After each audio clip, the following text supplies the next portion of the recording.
ফিরে আসলাম বিরতির পর। প্রতারণার আশ্রয় নিয়ে আধার কার্ড বানাতে গিয়ে ধৃত এক যুবক অভিযুক্ত গ্রেপ্তার। ইতিমধ্যেই ঘটনা আসাম ত্রিপুরা সীমান্তে। জানা যায় ঘটনার প্রসঙ্গে বৃহস্পতিবার দুপুরে সংঘটিত হয়েছে এবং সেই জায়গায় দাঁড়িয়ে আসাম ত্রিপুরা সীমান্তে লোয়ারপোয়াতে এই ঘটনা সংঘটিত, যেখানে প্রতারণার আশ্রয় নিয়ে আধার কার্ড বানানো চলছিল। যদিও এই চক্রের মধ্যে একজন সন্দেহভাজনকে গ্রেপ্তার করেছে পুলিশ। আধার কার্ড বানানোকে কেন্দ্র করে ইতিমধ্যেই বিভিন্ন রকমের অভিযোগ। তারই সঙ্গে লোয়ারপোয়া ব্লক কার্যালয়ে আধার কার্ড বিভাগীয় কর্মীদের হাতেই ধরা পড়ল সন্দেহভাজন যুবক। পরবর্তী সময় তুলে দেওয়া হয় পুলিশের হাতে।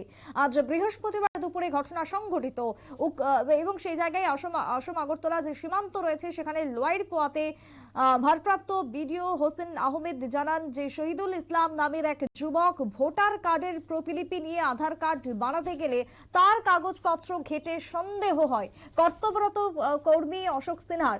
পরবর্তী সময় তদন্ত চলে, পরবর্তী সময় খতিয়ে দেখা হয় এবং তারপরই সন্দেহভাজক যুবককে আটক করা হয় এবং তারই সঙ্গে ইতিমধ্যে বাজারে ছড়া পুলিশের হাতে তুলে দেওয়া হয়। চলছে তদন্ত ঘটনার। কি বক্তব্য, অভিযোগ উঠে এসেছে অসম ত্রিপুরা সীমান্তের লোয়ারপোয়া থেকে, শুনুন।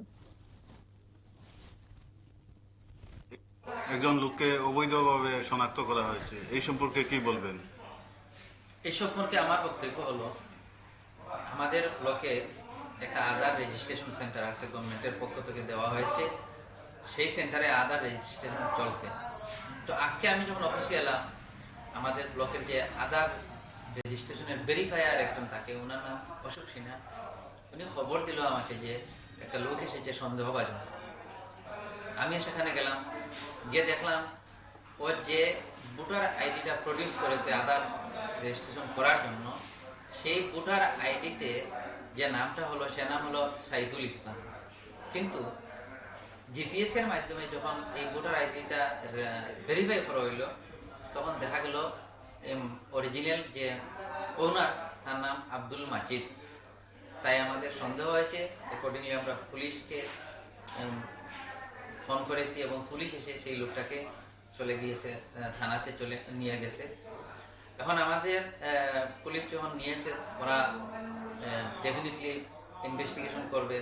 যদি তার মধ্যে সত্যি সত্যি কোনো ইলিগ্যাল অ্যাক্টিভিটি থাকে, সেটা আইনানুগ ব্যবস্থা হোক, সেটা আমরা চাই। ঘটনায় সংশ্লিষ্টের বক্তব্য আপনারা শুনলেন। বাজারিছড়া থানার ওসি নিভল জ্যোতিনাথ জানান যে ধৃত যুবকের প্রাথমিক বয়ানে নানান রকমের অসঙ্গতি ধরা পড়েছে, যাকে কেন্দ্র করে তৈরি হচ্ছে আরো সন্দেহ। ধারণা করা হচ্ছে যে সে বিদেশি হতে পারে, তাই বিষয়টি গভীরভাবে খতিয়ে দেখছে পুলিশ এবং সেক্ষেত্রে নকল কাণ্ডে ভোটার কার্ড বানিয়ে দেওয়াকে কেন্দ্র করে যে বিশেষ অভিযোগ উঠে এসেছে তার খতিয়ে দেখার পাশাপাশি চলছে আইনিভাবে পদক্ষেপ গ্রহণের প্রক্রিয়া, যেমনটা পুলিশের সূত্রে খবর। এখনকার মতো সংবাদ এই পর্যন্তই। পরবর্তী নিউজ এবং আপডেটস দেখার জন্য চোখ রাখুন শুধুমাত্র নিউজ ভ্যানগার্ডের পর্দায়। নমস্কার।